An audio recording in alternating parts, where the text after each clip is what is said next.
was 19 years old when I had met the guy that asked me to marry him. I said yes because I wanted to feel chosen. I should have said no. But I wanted that fairy tale wedding. I wanted that happily ever after.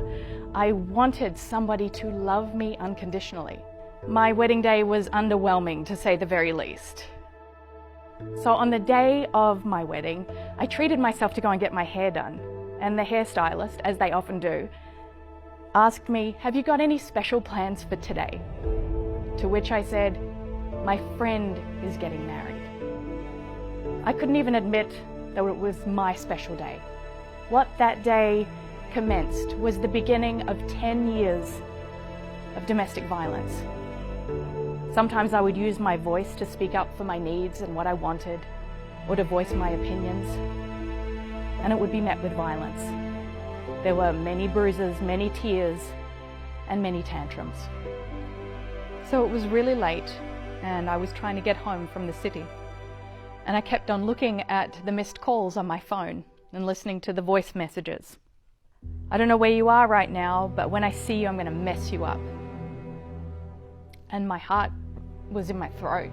So the taxi pulled into the driveway, and the first thing I noticed were the clothes all over the street, and I was stepping over my jewelry and a digital camera. I got my keys out of my purse, and my hand was shaking, and I was trying to open the door, and he just opened it. I couldn't even get the key in the lock, and he said, "Where have you been?" And the first thing I noticed was, oh my gosh, I could smell alcohol in his breath. He was so drunk. There were bottles of vodka everywhere, and I could smell gasoline. And I didn't know where it was coming from. And I looked out in the back garden, and there was another big pile of all of my clothes that were heaped, waiting to be set alight. And he was looking for the matches so he could light it up. And I could see that my shoes, the heels had been snapped off, and my computer was in two parts because he had smashed it with a hammer, and he had cut my desk in half with an axe. Precious photos that can't be replaced of my grandmother were ripped apart, letters that she had written me before she died. And I called my dad, and by this stage it was 3 o'clock in the morning, and I called my dad and I said, "Dad, what do I do?" And he said, "Sarah, you call the police, you silly girl, you call the police." I remember when the police arrived, I was so strong. I was really strong. I had my brave face on. I was really good at that. And the police asked me what were the names and ages of my children. And it was up until that point that I was able to hold it together, until he asked me that, and then I just broke down crying. I felt so powerless.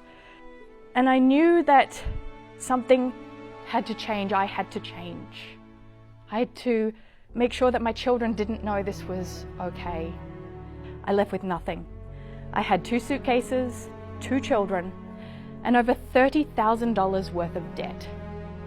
And there were some days I didn't even know how I would feed my children at that time. And so we're in the supermarket after school, and we're walking through all of the aisles, and I'm seeing everything that I would love to eat, because at the time I was starving myself so I could feed my kids. And I remember one day I called my mother, and I was still in that moment, still unable to tell her, "Hey Mum, I'm hungry, I need some help." And she told me to just take one day at a time. That was the best piece of advice that she gave me. And then from that, I was able to take one moment at a time to then change my life, to build the momentum that I needed to get to that next chapter. And it was just 6 years later that I had a full circle moment, that I was in a supermarket parking lot, loading in the groceries for the weekly shop into the back of my car. And I'm feeling grateful that I've got the money to pay for the groceries and feed my children. And a woman comes up to me, and she has a 2-year-old daughter. She looked about 2 years old, in a stroller.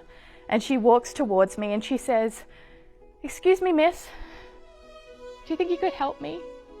I'm really hungry and I don't have a way of feeding my daughter right now." And my heart just went out to her straight away, because I knew that that was me, but 6 years ago. And I opened up my purse, and I had 2 $20 bills.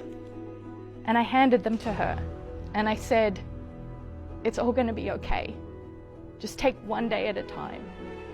Because when I was brave enough to take those steps, to leave the dysfunction, to set those boundaries, to ask for help, like that woman inspired me to do and to ask for, my life began to change. So much so that 10 years later, I had my fairy tale wedding. I married the love of my life. I had 2 more children. You'll look back one day and you'll be so proud of yourself that you were able to survive. And what I know to be true is that if you be the love that you believe you deserve, it will change your world. Is that if you treat yourself